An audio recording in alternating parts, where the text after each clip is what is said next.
Hey folks, Mobile Geezer here with this week's Geezer Bits for Sunday, August 26th, 2018.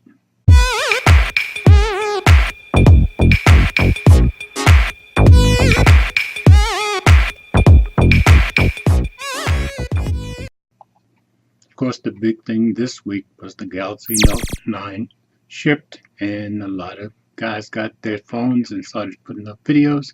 And you probably know all about the Note 9, and it's kind of an upgraded Note 8, but it does have some new features, so I thought I'd go over them very quickly. Of course, the Bluetooth S Pen, and of course it's yellow. People are kind of excited about that, I guess. But the S Pen Bluetooth capability means you can use it up to 30 feet away from your phone, and you can use it as a remote. You can click the button on the stylus to take a photo, change the presentation slide, pause or play music and videos. Also, the camera now has 2x optical zoom, and it has a dual aperture, which means in low light you're going to get really good shots. Some are saying even better than the Pixel. Also, there's a new intelligent camera.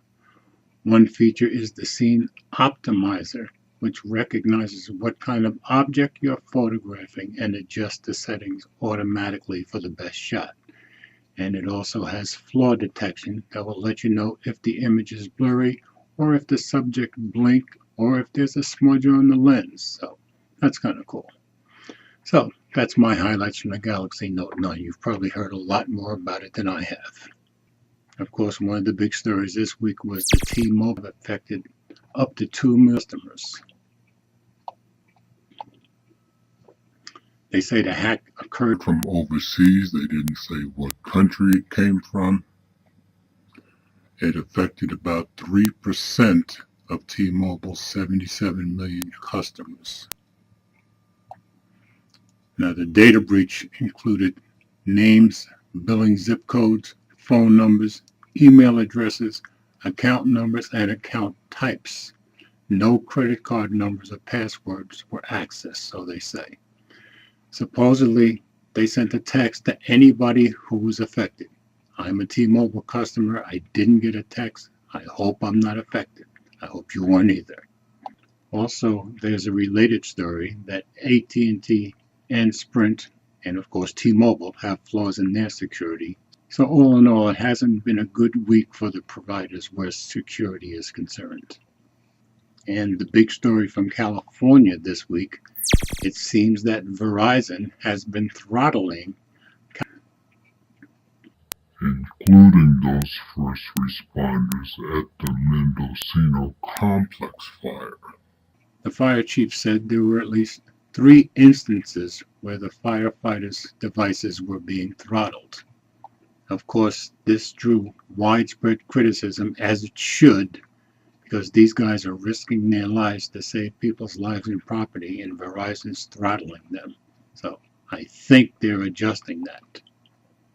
And of course, a related story, members of Congress want an FTC investigation into the throttling of the firefighters' data collections. And I don't blame them. I would want it too.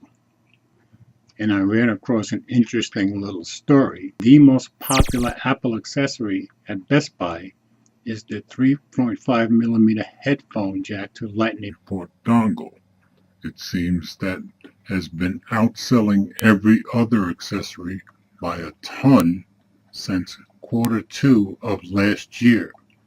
It's a $9 dongle, but that's by far what people buy the most. So just thought that was an interesting little story. And my last little note this week, my article that I've written at mobilegeezer.wordpress.com this week is called, well, it's a question, must you have a $1,000 phone? And I just point out that if you don't have to have the latest and greatest, there are a lot of alternatives to purchasing a $1,000 phone. There are cheaper phones for gaming.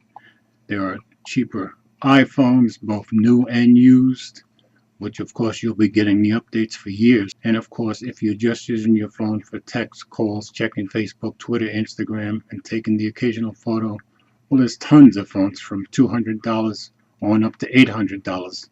that you don't have to spend $1,000 on. So I'll put that article in the description. And I just felt like it was something I needed to write. So that's all I have for this week, folks. As always, comments are welcome, and thanks for watching.